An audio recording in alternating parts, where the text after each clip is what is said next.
Hi friends, it's Katie Steinberg and excited to be with you here on Facebook Live again and share the message from Missing Piece this week. If you didn't see it online, we were at the community garden near First Presbyterian Church in Daytona Beach, just cleaning up a little bit and trying to get things in order. But before we did that, we had a message together and I'm grateful to share it with you now.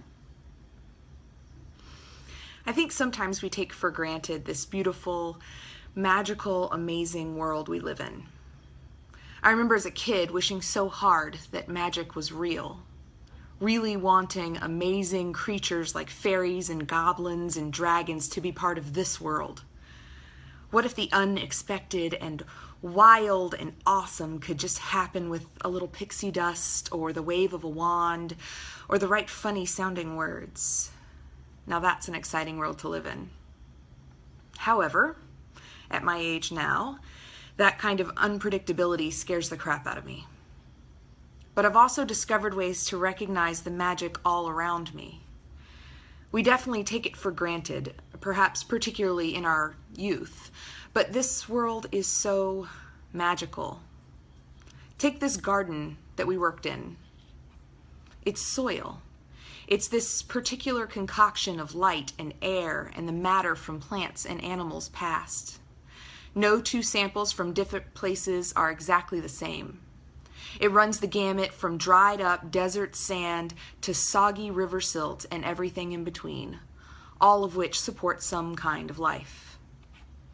It's seed.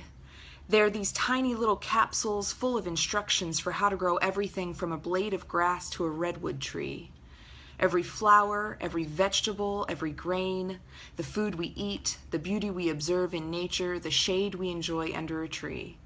It all starts with these tiny, insignificant seeming pods of wonder. It's laborer. In any intentional growth, there is a laborer.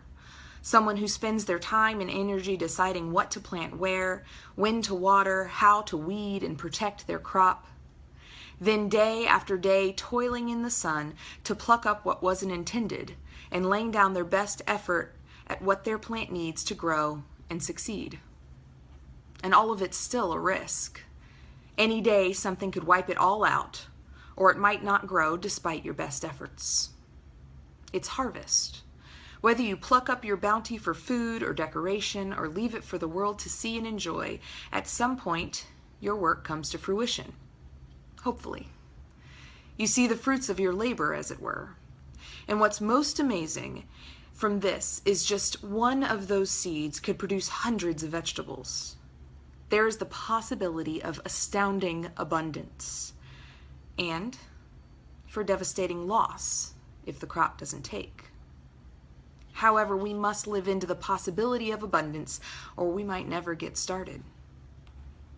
Looking at just these 4 parts of gardening is so rich in metaphor and, dare I say, magic.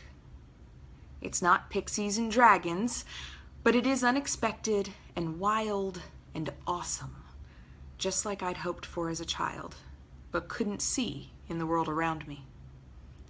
Perhaps that's why Jesus so often used gardening and farming as elaborate metaphors to illustrate some of his best lessons. See, if my environment, my world, my reality is the soil, it's all my American-born, middle-class white privilege. It's my preacher dad and nurse mom. It's my siblings and suburban homes. It's moving, often. It's addiction in the house. It's stress. It's home-cooked meals and bedtime stories and good schools. It's all of it. And the seed? That's me, somehow created with all this magical potential wrapped up in a tiny package. Well, tiny at first. It's all my genetic predispositions. It's the divine spark. It's all my possibilities, deeply dependent on the soil around me, but somehow also uniquely me and what I'm created to be. And the laborers? Ultimately, this is God, but she's got these amazing and beautifully flawed tools that are so incredibly beloved. And they look like Miss Norma, my preschool Sunday school teacher with her bushels and pecks and hugs around the neck. And my parents that loved me, even on their and my worst days. And Dr. Cressito, my middle school guidance counselor who challenged me to do and be better, and all the others. And this doesn't even account for some unsurvivable circumstance that was plucked out of my path, or the unrecognized efforts at protecting me from this or that. And the harvest? Now to me, this is kingdom talk. That's the fruit of God's labor that show up in this life and in some magical way the next also. That's the already and the not yet. That's the kindness to strangers and helping others and loving people and giving back and trying to make this world a better place and caring for the sick and weak and orphaned and elderly and all the things that reflect goodness and kindness and hope. Goodness and kindness and hope that seem to reach beyond the boundaries of the physical, measurable world and in some miraculous, magical way into hearts and souls and unmeasurable territory. We went to that garden to help and to serve, to engage a little goodness and kindness and hope, and that's good on any day. But my prayer is that it was also deeply transformative, a metaphor also, that it's not just the earth that got tilled and weeded and cleared, but our souls too.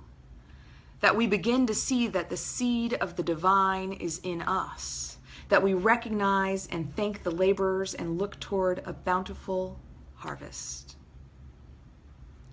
May this and each of our gatherings create opportunity for creative, growing, healing work that God is doing in your life and in the world. Grace and peace, my friends. As always, stay connected to the Missing Piece Facebook page, our website, or our smartphone app to know where we are and what we're up to, and consider yourself invited. Take care.